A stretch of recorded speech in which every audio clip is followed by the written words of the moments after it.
Grand spoken English by B Rahman বইটি থেকে etiquette বা আদব কায়দা বিষয়ক কিছু ইংলিশ এক্সপ্রেশন, যেমন এক্সকিউজ মি, ইংরেজিতে যদি কেউ বলে এক্সকিউজ মি, এর অর্থ হলো কারো দৃষ্টি আকর্ষণ করতে চাইলে বলতে হবে এক্সকিউজ মি, মানে এই যে আমার কথা শুনুন।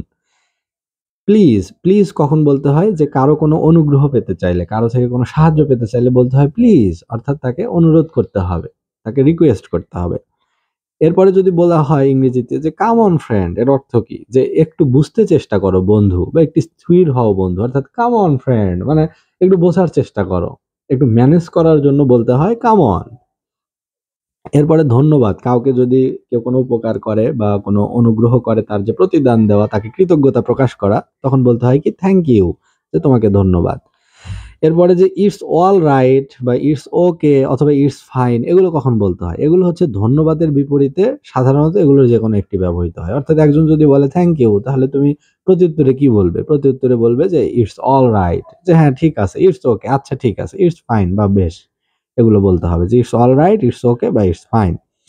এরপরে যে দুজনের মধ্যে যদি কথা হচ্ছে, তো একজন যদি আরেকজনের কথা বুঝতে না পারে, একজন যদি আরেকজনের কথা বুঝতে না পারে, তখন বলতে হয় যে I beg your pardon. I beg your pardon মানে হচ্ছে আমি এটা শুনতে পাইনি, দয়া করে এটা একটু রিপিট করো, আবার একটু বলো। যেমন ফোনে হয়তো এক বন্ধুর সাথে কথা বলছে, সে হয়তো একটা কিছু বলছে, আমি শুনতে পারিনি, পয়েন্টটা মিস করছি, তখন তাকে বলছি রিপিট করার জন্য। তাহলে ইংলিশে আমি বলবো কি আই বেগ ইওর পার্ডন, মানে আমি তোমার কাছে ক্ষমা চাচ্ছি। ক্ষমা চাচ্ছি কেন?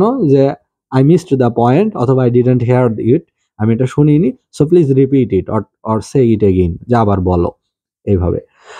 আর এখানে যে কেউ যদি না চাইতে উপকৃত হয়ে অধিক কৃতজ্ঞতা দেখাতে গিয়ে আন্তরিকভাবে ধন্যবাদ দিলে ইটস মাই প্লেজার অথবা নো মেনশন ব্যবহার করতে হয়। অথবা অর্থাৎ থ্যাংক ইউ, কেউ বললো থ্যাংক ইউ, তাহলে থ্যাংক ইউ এর পরিবর্তে আমরা বলতে পারি it's my pleasure, it's my pleasure অথবা নো মেনশন, যে মেনশন করার বা উল্লেখ করার কোনো প্রয়োজন নাই, অথবা আমার এটা সন্তুষ্টি, আমার ভালো লাগা যে আপনাকে হেল্প করতে পারলাম, এরকম।